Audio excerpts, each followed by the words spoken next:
Oremos. Queremos agradecerte, Señor, la oportunidad de estar juntos, de reunirnos como iglesia. Gracias por la reflexión que ha habido entre los grupos. Ahora, Señor, dame palabra adecuada para tu iglesia.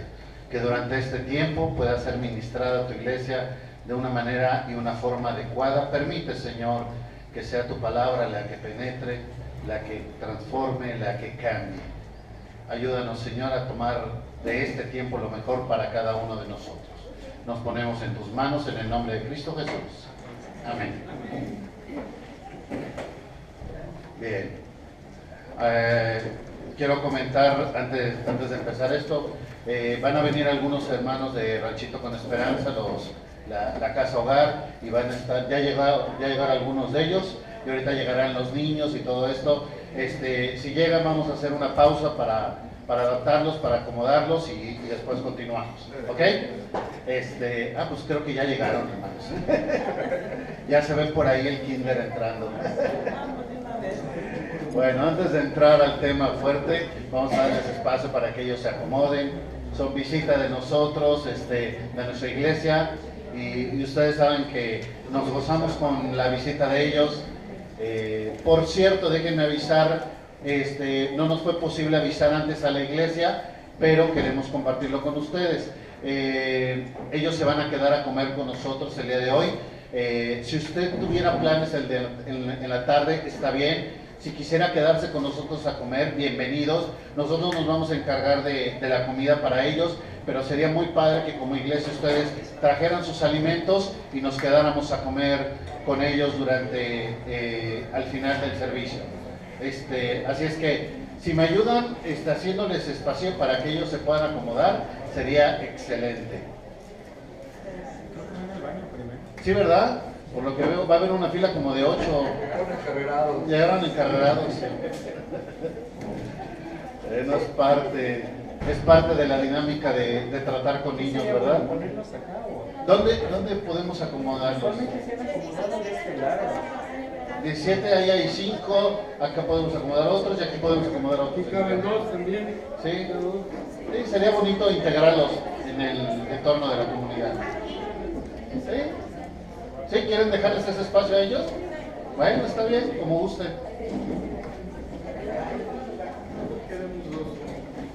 No, ya que aquí los van a acomodar a todos. Ahí están, perfecto. Pues bienvenidos.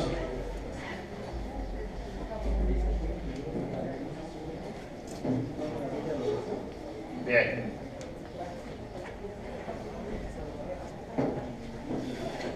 Pues vamos a empezar este tiempo. El tema del libro de Juan, de la primera epístola de Juan, es el amor. Es un tema interesante, la forma en la cual el apóstol lo presenta. De diferentes formas trata de explicar la importancia del amor. Ahora, el tema del amor es sumamente explotado en la Escritura. Hemos visto en diferentes entornos cómo el Señor trata de explicarnos qué significa el amor y qué representa el amor dentro de su Escritura. También nosotros podemos ver cómo el amor es algo profundamente explotado por nuestra sociedad. Podemos ver entornos completamente invadidos por publicidad que tiene como enfoque primario el amor sexual. Encontré estas imágenes, busqué de las decentes que pudiera encontrar en las fotos, y aquí me encontré a dos compañeros de nuestra iglesia, a Juanito y a Moy. Y entonces están Juanito y Moy con unas edecanes en el béisbol, ¿no? Y las edecanes están ahí para promover que las mamás y los niños vayan al béisbol. ¿Verdad? ¿Verdad que sí? ¿Sí? Nunca vayan a pensar que las visten así para que provoquen que los hombres vayan al béisbol. No se lo vayan a imaginar, ellas se visten así para que las mamás vayan al béisbol. Cada uno de nosotros encontramos en estos entornos, en diferentes artículos, en diferentes tipos de promociones, la explotación del amor en el área sexual, ¿sí? Pero no solo se explota el amor en el área sexual, sino también se explota el amor romántico, ¿no? Y nos encanta ver este tipo de películas donde tienen la ideología de Shrek, ¿no? Vivieron feos para siempre. Nos encantan estas historias románticas donde se habla de que el amor triunfa sobre todas las adversidades, ¿no? Y es sumamente cómodo y explotable este recurso en las relaciones, ¿sí? De manera tal que sin importar lo que haya pasado, sin importar las complejidades o las complicaciones que vivieron, lo bonito es que permanezcan juntos, ¿sí? Porque asumimos que eso hace el verdadero amor. El verdadero amor duraría para siempre. Sin embargo, muchos de los seres humanos consideramos incluso la ruptura de las relaciones matrimoniales por el hecho que decimos se acabó el amor. Y esa es la justificación que se utiliza para decir ya no es posible continuar con una relación, con un matrimonio porque se acabó el amor, ¿sí? Y por eso se divorcia la gente. Al menos así se justifica. No decimos porque somos egoístas, decimos porque se acabó el amor. Que en cierta manera es decir lo mismo, porque el egoísmo es antagónico al amor, ¿sí?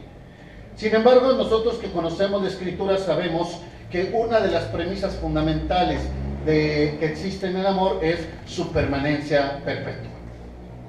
Tú puedes adivinar quién está enamorado, ¿verdad? Tú sabes. Por ejemplo, aquí encontré una foto de Norberto y Carmen.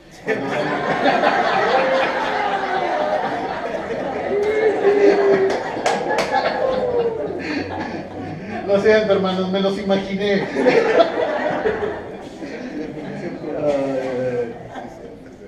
Dije, ¿lo diré o no lo diré? Me moría si no lo decía. Sí, ¿verdad? Me moría si no lo decía. Bueno, ahí vemos a Norberto y Carmen enamorados cuando todavía no existían los hijos, y aquí ya los vemos ahorita, ¿no?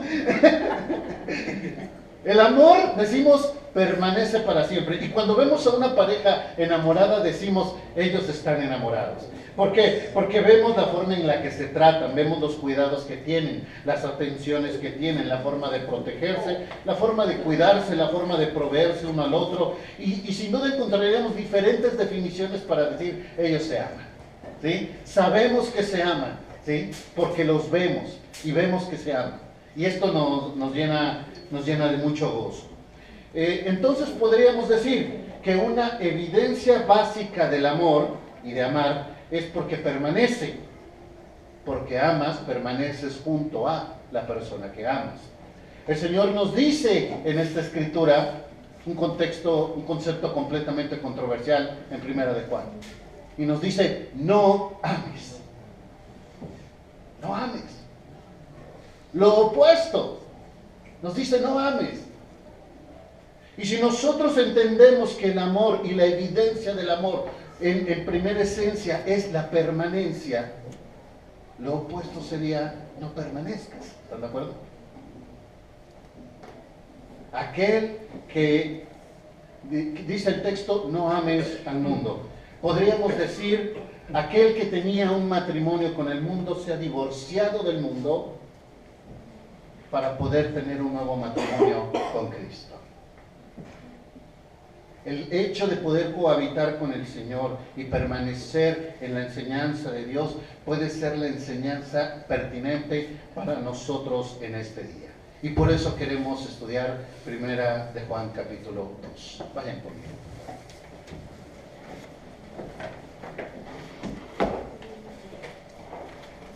Dice el texto en Primera de Juan capítulo 2 verso 15. No ames al mundo ni las cosas que están en el mundo. Si alguno ama al mundo, el amor del Padre no está en él. Porque todo lo que hay en el mundo, los deseos de la carne, los deseos de los ojos y la vanagloria de la vida, no proviene del Padre, sino del mundo. Y el mundo pasa y sus deseos, pero el que hace la voluntad de Dios permanece para siempre. La indicación del apóstol es muy concreta. No ames al mundo. ni las cosas que están en el mundo. Podríamos resumir que si se nos olvida el resto de la escritura, de lo que vamos a hablar el día de hoy, solamente recuerden esta frase: no amar al mundo. Y si usted recuerda esto, ha recordado el tema fundamental y primario que explica todo este pasaje de Primera de Juan. Vamos a ver brevemente por qué justifica o argumenta el hecho de que no sería adecuado amar al mundo. El primer argumento que dice es: el amor del Padre no está en él. Esto quiere decir que cualquier proyecto de esta tierra, por muy piadoso que sea, próspero o justificado que sea, es terrenal. El texto dice que el Padre no está en él, y por ello la exhortación a la iglesia de Jesucristo es a invertir en la eternidad, en aquello que trasciende, en lo eterno, aquello que tiene propósitos espirituales. Yo sé que todos tenemos que comer, todos tenemos que proveer, todos tenemos que prevenir, todos tenemos que prepararnos. Eso es adecuado. Pero el Señor no está en contra de esto. Existen personas que están convencidas que entre más pobres, más espirituales. Hermano, esto es mediocridad, no espiritualidad. No nos confundamos. Son dos cosas completamente diferentes. Una pregunta importante para nosotros en este tiempo es: ¿cuál es nuestra prioridad? Y podríamos decir algunas de estas. Algunos podrían decir: pues por supuesto que yo, porque para que yo esté bien, para que todos estén bien, tengo que estar bien yo. No tiene lógica. Algunos dirían: no, Dios es la prioridad. Algunos dirían: no, la familia, porque es la evidencia primaria que Dios pide para nosotros. Algunos dirían: mi trabajo, porque si no, ¿con qué proveo a mi familia, no? O con qué proveo a los demás. Algunos dirían: no, la iglesia, porque la iglesia fue antes que, fue de lo primero que Dios estableció, ¿no? No antes que la familia, pero sí lo estableció en el origen el Señor. Y podríamos estar peleando entre estos conceptos, y algunos tendrán una respuesta adecuada entre qué va primero y qué va después. La pregunta importante es: ¿cuáles son las verdaderas necesidades en cada una de estas áreas? El problema es que nuestra cultura, nuestra tendencia a ser materialista, ha creado necesidades. Cuando sabemos nuestras prioridades, estamos claros que cuando nosotros decidimos esto, no buscamos necesariamente las necesidades. Muchas veces somos seducidos en cosas que van por arriba de las necesidades, y creamos necesidades en cada uno de nosotros, cosas que son más allá de lo necesario. ¿Cuántos de nosotros estaríamos confundidos en esta área? Es decir, podremos escoger alguna. Decimos: ¿hay un falso en esto? ¿O soy yo o es allá? ¿Quién sabe? Pero de repente se va el sonido, ¿verdad? Lo bueno es que tengo voz bonita. Bueno, decimos, tenemos algunas necesidades, y creamos algunas necesidades nosotros en nuestra esencia de dinámica diaria. Y decimos: la familia es una necesidad y hay que proveer para la familia. Aunque cuando nosotros definimos eso, a veces ya entramos en una sutilidad de qué implicaría eso, porque podemos relativizar conceptos y podríamos poner estándares sumamente altos o sumamente bajos de lo que representaría esa necesidad. Ahí está la trampa en muchos sentidos. Por eso la pregunta no es dónde está la prioridad, sino cuál sería la necesidad en cada una de esas prioridades. De repente perdemos la vista en este sentido. Dice el texto que lo que está en el mundo no proviene del Padre, Y damos gracias a Dios de que explica a qué se refiere, porque encontramos en San Juan 3:16 que dice que de tal manera amó Dios al mundo que ha dado a su Hijo unigénito. Y aquí después el apóstol Juan dice: no amen al mundo. No es que se está contradiciendo, por eso el apóstol lo explica de manera clara. Cuando dice en este texto la palabra cosmos, mundo, en primera de Juan, está refiriéndose básicamente a tres áreas: deseos de la carne, deseos de los ojos y vanagloria de la vida. Y entendemos perfectamente que no se está refiriendo a las personas, está refiriéndose a la corriente de este mundo, a los deseos y a nuestra propia carne. La Escritura enseña muy claro acerca de esto. Hay varios textos que nos enseñan acerca de la tendencia natural de este mundo o la tendencia de nuestra propia carne. Y la exhortación de Dios para cada uno de nosotros es que no amemos estas cosas. que no amemos estas cosas.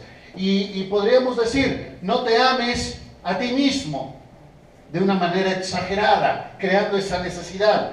Esto en el término popular se llama hedonismo, esa búsqueda o detonador por el placer, ¿sí? Y en ese sentido la Escritura tiene muchos pasajes que hablan al respecto, que haciendo un breve resumen podríamos englobar cosas como borracheras, avaricia, envidia, riqueza, experiencias, bienes, y a esto se está refiriendo en el área sexual, fornicación, adulterio y otras cosas más. A esto se refiere, a esa búsqueda por el placer mismo.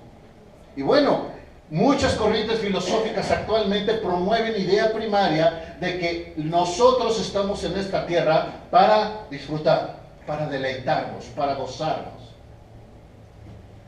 Y la Escritura enseña algo diferente. La Escritura va en otra línea diferente.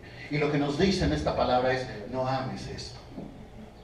¿Quiere decir que no lo tengo que experimentar? No, está diciendo, no lo ames, no lo pongas hasta arriba de la lista. También dice que no ames el dar rienda suelta a tus emociones, y también nos da ejemplos en ese sentido. Gálatas 5 habla de ira, pleitos, contiendas, chismes, este tipo de cosas. No ames el dar rienda suelta a tus emociones. Y decimos normalmente, yo soy enojón. No, no eres enojón, decidiste responder enojado, que es muy diferente. No, es que yo soy así, el que me busca me encuentra. No, estás condicionado. Y si quieres podemos platicar un poquito acerca de eso, de lo que Pablo nombraba conductismo. Estamos condicionados a responder de cierta forma. No es que seamos de cierta forma, pero nos encanta, porque es fácil, porque es la inercia natural que hemos aprendido, repito y recalco. Amamos nuestra opinión, y no, por supuesto que no lo decimos así, pero le damos ese enfoque. Estoy orgulloso. Estoy buscando imponer mi voluntad, y por eso me involucro en idolatría, en hechicería, en injusticia, en soberbia, en necedades, en injurias.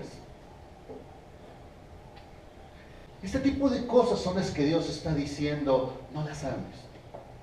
Esto no es lo que yo tengo pensado para un hijo de Dios. Porque dice la Escritura que nada de esto proviene del Padre. Todos luchamos con alguna área de estas. El que dice que no tiene luchas ya tiene dos problemas. La lucha misma y su ceguera espiritual. ¿Sí me expliqué? Justificamos nuestro pecado diciendo que Dios nos coloca en ciertas situaciones cuando la Escritura es clara y dice que Dios no tienta a nadie. Ninguna de estas prácticas proviene de Dios, y si participamos en esto es porque estamos al mundo. No nos confundamos. El texto también nos dice que el mundo pasa. El mundo pasa. La más grande característica de todo esto es que es temporal, no va a durar. Ya he mencionado esto antes y lo repito. Lo que el mundo ofrece a través del pecado son básicamente estas cosas. Primero, te va a satisfacer, es decir, que te va a ser suficiente. Y la Escritura enseña que estarás peor que antes, porque cada vez demandarás más, como cualquier tipo de adicción. Nadie se va a enterar, Dios lo sabe, tú lo sabes, y es muy probable que los demás lo sepan. Y si no lo saben, se van a enterar pronto. La tercera área del pecado dice, no pagarás consecuencia. Y Dios dice, porque la paga del pecado es. Y también decimos, lo voy a dejar cuando quiera. Tengo 20 años fumando y no se me ha hecho vicio. Y dice la palabra que el que practica pecado es esclavo del pecado. Estaba observando una conferencia de una escritora llamada Pamela Meyer. En su libro Detección de Mentiras hace una aseveración que me resulta sumamente impactante. Y dice así, la mentira es un acto cooperativo. La mentira es un acto cooperativo. Cito textualmente a la autora. La mentira no tiene poder en sí misma. Su poder surge cuando alguien acepta creerla. En otras palabras, el poder de la mentira es cuando yo le doy valor de verdad, aunque no sea así. Y si yo pienso que mi pecado me va a satisfacer y lo creo, entonces ya le di valor verdad. Y si yo creo que nadie se va a enterar y actúo como si nadie se va a enterar y compro la idea de que nadie se va a enterar, y cuando se enteran me doy cuenta que no era así. A veces nos dejamos envolver por nuestra propia mentira, y es duro que el mundo te mienta, es duro estar en una sociedad mentirosa, pero es peor vivir comprando tú tu propia mentira. Eso es más terrible todavía. La mentira es un acto cooperativo.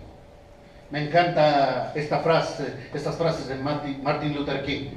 Dice: la cobardía pregunta, ¿es seguro? La conveniencia pregunta, ¿es político? La vanidad pregunta, ¿es popular?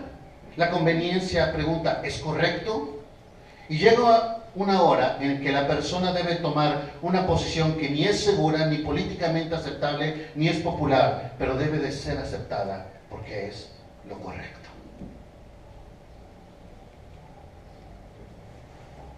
Ese es el espíritu de un hombre que es valiente en contra del mundo. Dice el texto también que el que hace la voluntad de Dios permanece para siempre. La enseñanza contrastada de la temporalidad de los que aman al mundo es evidenciada a la luz de que el que ama a Dios permanece para siempre, permanece por la eternidad. Ahora, el problema es que estamos en el mundo y somos habituados a la conducta del mundo. Muchas veces por observación puede llegar a ser imperceptible, pero así lo es. Les quiero mostrar un ejemplo. Este ejemplo es un ejercicio que se llama de psicología social, ¿sí? Se metieron 4 personas a un elevador donde estaba una persona que le llaman el sujeto experimental. Y quiero que vean lo que pasó. A ver si se alcanza a ver. ¿Sí se alcanza a ver de frente? Sí.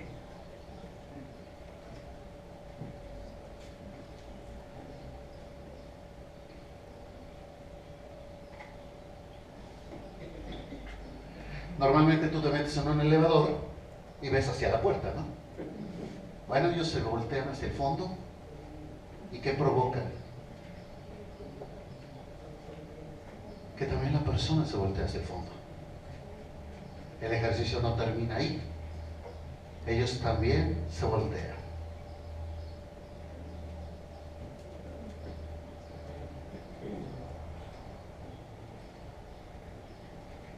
Y mientras tanto la persona está confundida. Y se ve. Este estuvo más divertido. Ya es cámara rápida. Se meten, la chica, ok. Ahora, hacia la derecha. Ahora hacia la izquierda.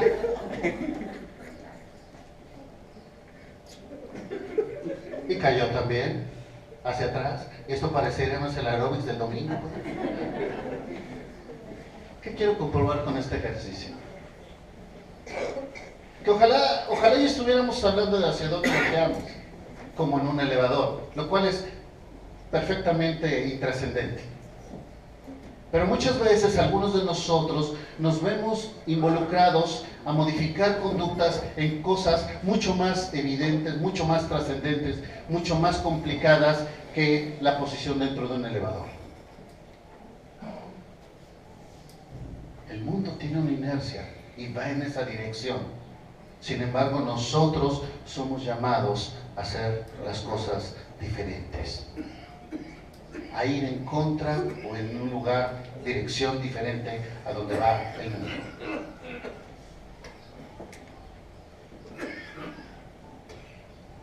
¿Está bien? ¿Esto está bien? ¿Necesito un poco de agua? ¿Está bien? ¿Alguien le puede traer un poco de agua al Señor, de favor? Nada más para que esté tranquilo. Gracias.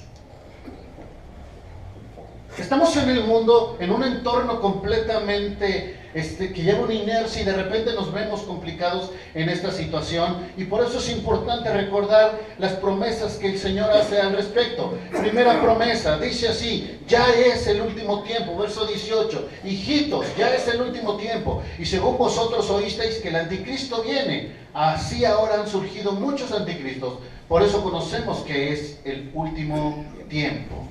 Salieron de nosotros, pero no eran de nosotros, porque si hubieran sido de nosotros, habrían permanecido con nosotros, pero salieron para que se manifestase que no todos son de nosotros. Primer elemento es hacer evidente el hecho de que existen personas que van a estar dentro de la iglesia, que van a estar en la dinámica eclesiástica, y que eventualmente estas personas van a abandonar la iglesia. Y algunos dirán: ay, ¿cuál último tiempo? Si esto lo dijeron hace 2000 años. Así como último. Bueno, es la enseñanza. 1 Timoteo 4 dice: el Espíritu dice claramente que en los postreros tiempos algunos apostatarán de la fe, escuchando espíritus engañadores y a doctrinas de demonios. Esto está diciendo está diciendo el apóstol Pablo, en la misma idea de pensamiento que Juan está diciendo, que en los postreros tiempos, en los últimos tiempos, algunos van a abandonar la fe.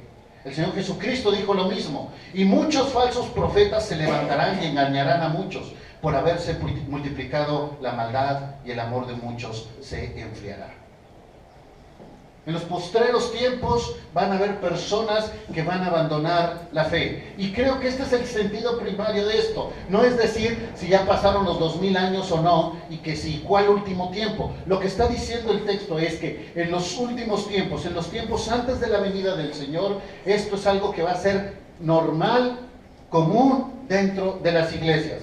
Personas que dicen ser parte de la comunión, pero que no participan de la comunión. El Señor lo explica en la parábola del trigo y la cizaña en Mateo capítulo 13, diciendo que es necesario que la cizaña crezca junto con el trigo. Es parte de la iglesia. Así es que usted voltea a su izquierda y a su derecha, y yo no sé quién va a estar en algunos años aquí. Yo no sé si alguno de los que está aquí va a abandonar la fe. Espero que no, pero pudiera ser. Pudiera ser. Pudiera ser que tenemos un enemigo de Cristo dentro de la iglesia. Pudiera ser. Es posible. Es posible. ¿Y cómo los identificamos? Ay, qué bueno que Juan ya nos dijo cómo. Sí, porque este tiene como cara de anticristo. No es por ahí, hermano.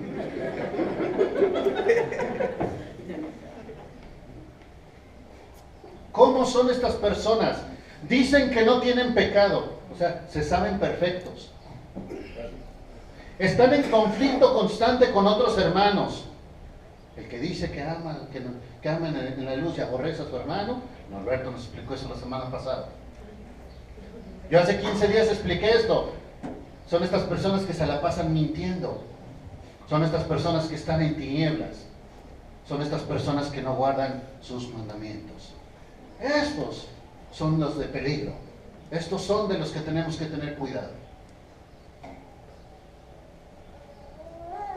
Y lo que nos está diciendo Juan es: tranquilos, esto es parte de la iglesia, y ha de suceder y ha de acontecer constantemente. Va a seguir sucediendo. Esto es una señal. Mire, voy a decirlo de esta manera. Yo puedo ser un jovencito que me vista con el uniforme de las Chivas. El otro día fui al OmniLife e hicieron una convención de las escuelas de las Chivas. Entonces, de diferentes lugares se juntaron en el estadio para hacer un evento de las Chivas. ¿Y cómo creen que iban los chamaquitos? Pues con el uniforme de las Chivas. Entonces se empezaron a formar todos los camiones y empezaron a bajar todos los chamaquitos con el uniforme de las Chivas. Y yo dije, no hombre, qué idea tan genial de los entrenadores, ¿eh? Van a identificar a todos su grupo. Ahora imagínense 30,000 niños con el uniforme de las Chivas. Y de repente salían y ven que los niños son bien ordenados, entonces iban todos formaditos y todo, ¿no? Entonces estaba toda la chamacada con el uniforme de las Chivas en la zona de la explanada y decían, ¿y dónde está tal? Y yo decía, pobre de ti. Y estaban todos los niños ahí en el uniforme de las Chivas. Y a lo mejor ese día entraron al estadio. Es más, no solo entraron al estadio, bajaron a los vestidores. Porque les hicieron su recorrido. Y no solo bajaron a los vestidores, entraron a la cancha. Y podríamos decir, qué bonito, ¿no? Qué bonita experiencia. Y yo le haría la pregunta a usted, ¿eso los hace jugadores de primera división de las Chivas? No, ¿verdad? Entonces, no importa que vengas a la iglesia, no importa que te metas al ministerio, tampoco importa que te disfraces de cristiano. Lo que importa es que seas cristiano, aunque parezcas.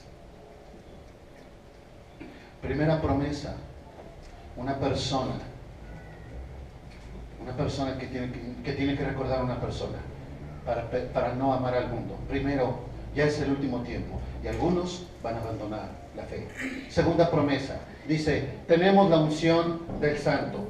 Y esta frase debe de tener una referencia al Espíritu Santo. Por supuesto, Efesios 1 nos hace referencia a eso. Cuando nosotros hemos oído el Evangelio, hemos creído en Jesucristo, dice el texto que fuimos sellados con el Espíritu Santo. Y esto da certidumbre de que somos redimidos y de que tenemos vida eterna. Este acto efectuado por Dios nos permite entender la verdad.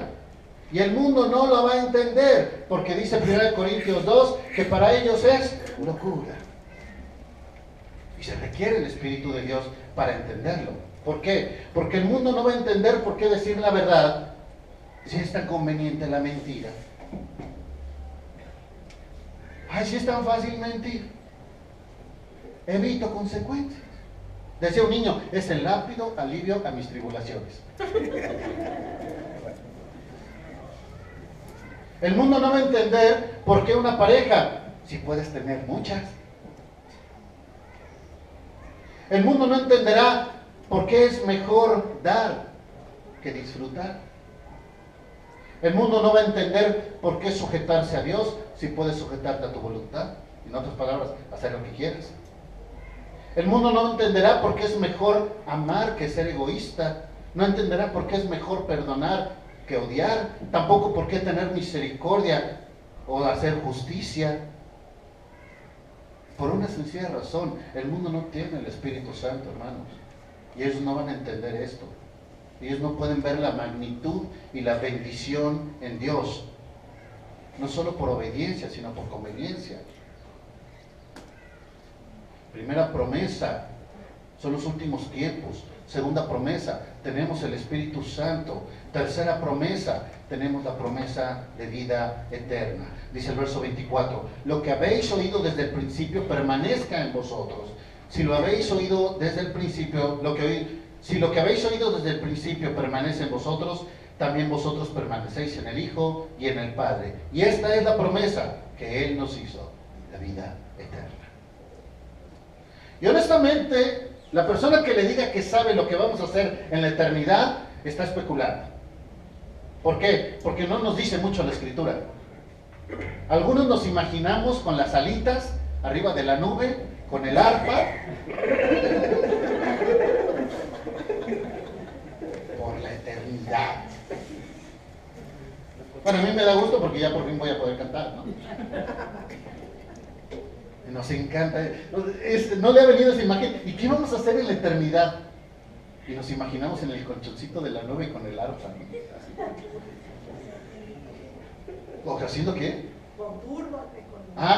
Nube con turbo. Ándale, pues. Bueno, ahí tenéis a Yuji Fittipaldi.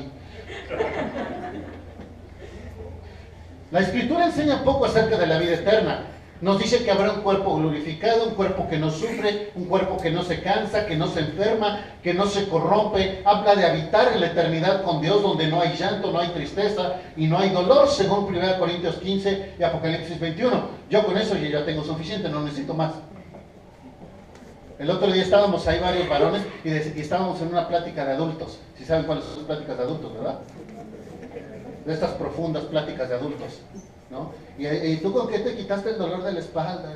¿Y qué pastilla te has servido? ¿Y con qué te curaste la gastritis? Esas son las pláticas verdaderas de adultos. Porque los jóvenes no platican de eso. O sea, no saben ni qué significa. El día que regresamos del ranchito, decía Luis, ahí está el asunto. ¿Y cómo te sientes? Y dice, hoy me doy cuenta que tengo partes de mi cuerpo que no sabía que existían. Porque esas me duelen.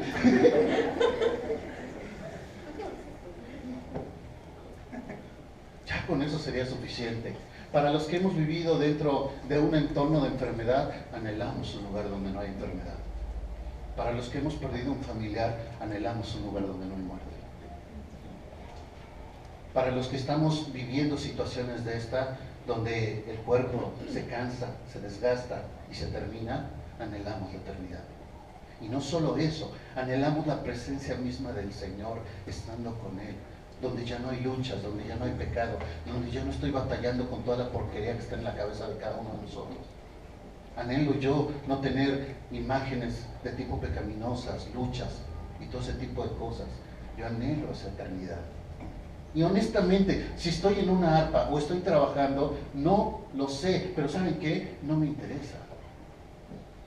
Si el Señor me va a dar todo eso, ¿qué me importa el resto? Y no solo eso, me lo da por la eternidad. Bien vale la pena. Bien vale la pena. Una vida espiritual es el inicio de una eternidad junto a Dios. Una vida espiritual es el inicio de una eternidad junto a Dios. Concluye con la exhortación. 2 exhortaciones. La primera, permanecer en su enseñanza. Dice el verso 26. Os he escrito esto sobre los que os engañan, pero la unción que vosotros recibisteis de Él permanece en vosotros, y no tenéis necesidad que nadie os enseñe, así como la unción misma os enseña todas las cosas, y es verdadera y no es mentira. Según ella os ha enseñado, permaneced en Él. Es verdad que la enseñanza divina es dinámica y que los principios espirituales nos son revelados constantemente, pero a lo que se refiere el hecho es a no dejarnos llevar por esa enseñanza que está fuera de la verdad. Esa enseñanza que está basada en engaño, en beneficios personales. Algunos de ustedes dicen, ay, es que yo no sé si esto es para Dios, de Dios o no, y luego nos metemos en subjetividades de cuál es la doctrina correcta. Miren, yo tengo un término infalible para considerar si una doctrina es sana o no, y se la paso al costo. Primero, una doctrina sana lleva gloria a Dios y no al hombre. Lleva gloria a Dios y no al hombre. Segundo, una doctrina sana transforma vidas, no produce escenarios. ¿Me explico? Siempre vamos detrás de la experiencia, pero la experiencia no transforma. Entonces, usted quiere saber si esta doctrina es sana, sencillo, vea usted, ¿lleva gloria a Dios? ¿Transforma vidas? Entonces eso es de Dios. No se ponga a buscarle si el griego, ¿qué dirá? Cosas sencillas. Cuando dice no tenéis necesidad de que nadie os enseñe, es por el hecho de que tenemos el Espíritu Santo.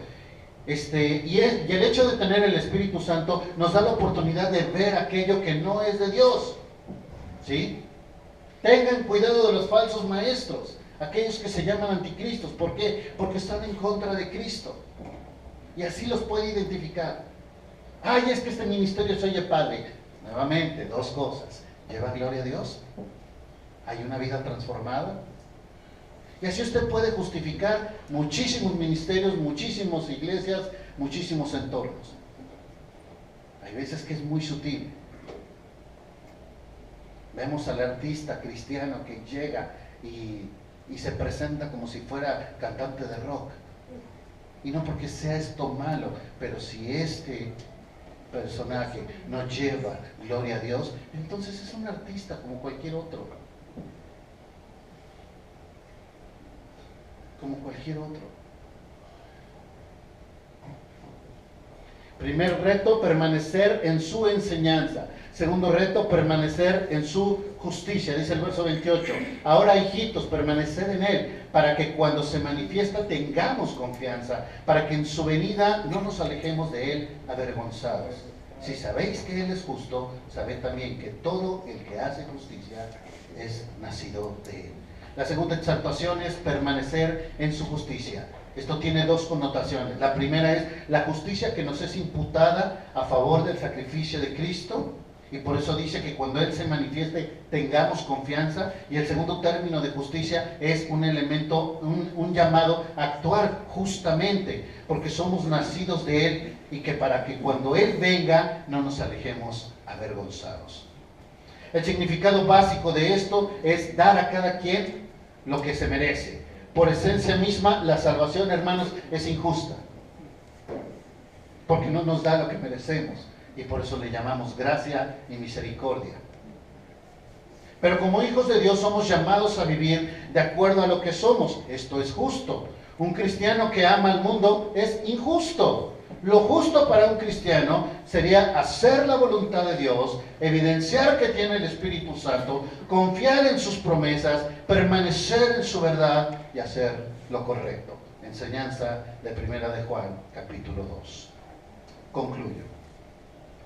Algunos de nosotros decimos estar comprometidos con Cristo porque le amamos, porque queremos permanecer en Él, junto a Él, vivir su enseñanza y hacer su justicia. Pero en la oscuridad, tal vez, tenemos un amante y llevamos una doble vida.